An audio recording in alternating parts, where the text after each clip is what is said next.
odası var. Pembe kapaklı. Elbiseleri içinde daha.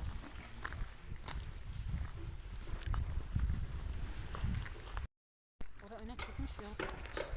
Değil mi ya?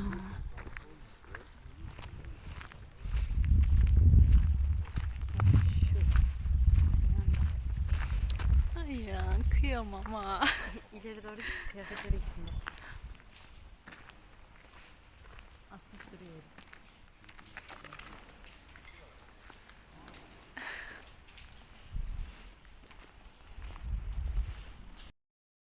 Tek başıma korkarım.